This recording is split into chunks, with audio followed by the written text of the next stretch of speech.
आपकी डिलीवरी हुई, अगले 24 घंटे क्या करना है, क्या खाने देना है, क्या ध्यान रखना है, कैसे रहना है, क्या पहनना है, ये सारी चीज़ें आपको पहले से पता होना बहुत ज़रूरी है। तो मॉमीज़, आप लोगों के लिए बहुत स्पेशल इन्फॉर्मेशन लेकर आई हूँ आज, बहुत काम का है।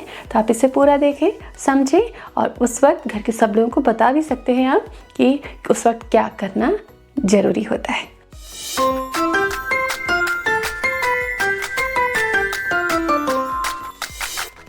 Welcome to YouTube mom. आप सभी प्रेग्नेंट मॉमीज़ का बहुत बहुत स्वागत है। हम आपके साथ pregnancy care, postpartum and newborn care की जानकारी भी साझा करते हैं। आज मैं आपको बताऊंगी कि जस्ट डिलीवरी जब होती है तब क्या करना चाहिए इमीडिएटली। सभी खुशी में होते हैं और हड़बड़ाहट में सही एक्शन नहीं होता है और न्यू मॉम बहुत सफ़र करती है, तो सफरिंग खत्म हो जाएगी। क्या करना है? सबसे पहले सवाल आता है कि डिलीवरी तो हो गई, अब माँ को, न्यू मॉम को खाना कब देना है और क्या देना है।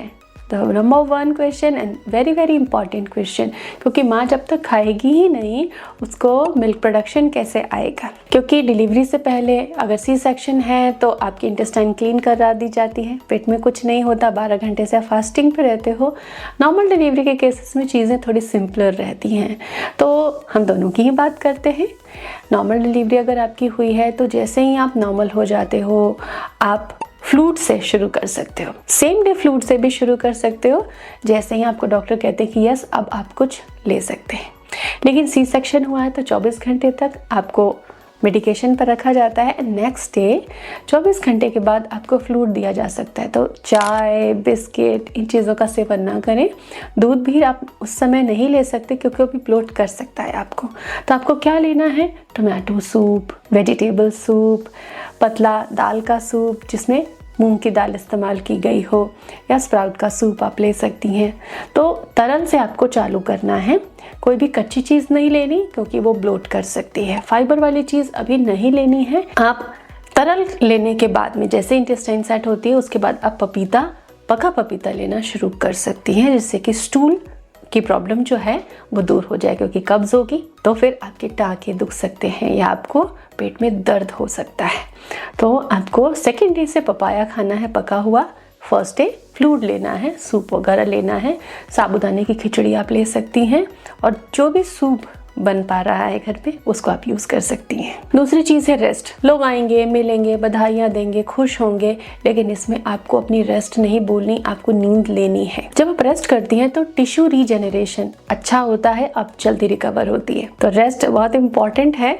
ऐसा ना सोचे कि मैं तो बेड पे लेटी हूँ, रेस्ट ही है, नहीं। आपका अच्छी नींद लेना शांति से, स्थिरता से बहुत ज़रूरी है। ब्लीडिंग की मॉनिटरिंग आपको रखनी है क्योंकि आप नहीं उठ पा रहे हैं। अगर सी सेक्शन हुआ है तो जो भी आपके साथ में अटेंडेंट हैं, हॉस्पिटल स्टाफ है, आप अपनी ब्लीडिंग की मॉनिटरिंग उनसे पूछते रहें कि ब्लीडिंग कैसी है, क्योंकि वही अक्सर चेंज करते हैं।